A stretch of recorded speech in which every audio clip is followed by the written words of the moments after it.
Madali siyang i-blend. Yung mga normal na gamit natin mga sponge.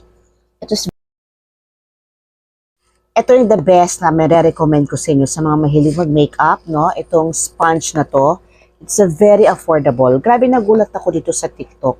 Akala ko mahal to. Kasi di ba pansinin nyo, sa isang grocery or sa mga shopping mall, ang isa nito costs, I think, 97 pesos or 100 pesos plus pa. O, diba? Pero dito sa TikTok, nakita ko lang to, it's only 47 pesos. Apat na, guys. At talaga naman makikita mo, parehas lang. Parehas na sa nabili ko sa labas. Ito yung nabili ko sa labas, no? Dito yung ko ginagamit. I think I bought this, ano na siya, 150, I guess. Parehas lang, oh, look. Diba? Ito nga lang, yung design niya is a parang water drop ang design nito. And then versus dito. So, dito ko siya nilalagay. Okay? So, dito, very, very affordable, guys. And talaga naman makikita mo, parehas lang ng texture. And very absorbent. Mapa-wet or dry. So, let's try natin to, ha? Meron ka ng apat, guys. Only 47 pesos. It's so very affordable. At talaga naman, panalo.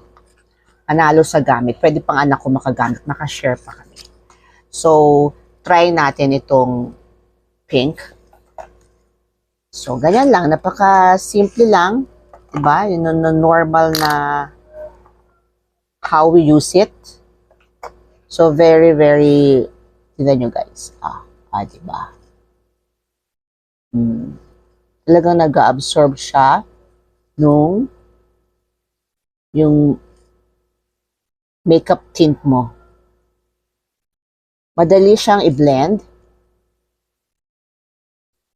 Yung mga normal na gamit natin mga sponge.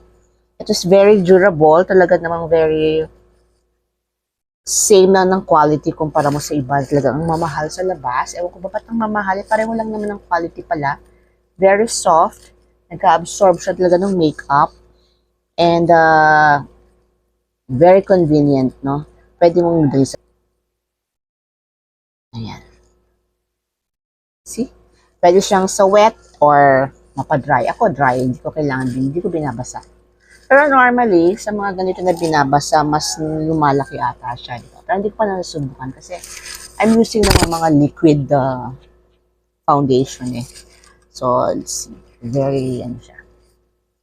So, mapapalitan ko na yung dati kong ginamit. Goodbye na. Diba? Bye-bye. Pero talagang gamit na gamit ko to. Sobra. So, meron na ako. See? So, ito na ipapalit ko sa loob para talagang breathable. So, buy na kayo dito sa checkout nyo na to guys. Very affordable and talagang sulit naman. Isipin nyo, wala pang less than 50 pesos, meron ka ng apat and same na ng quality na bibili mo sa labas. Check out!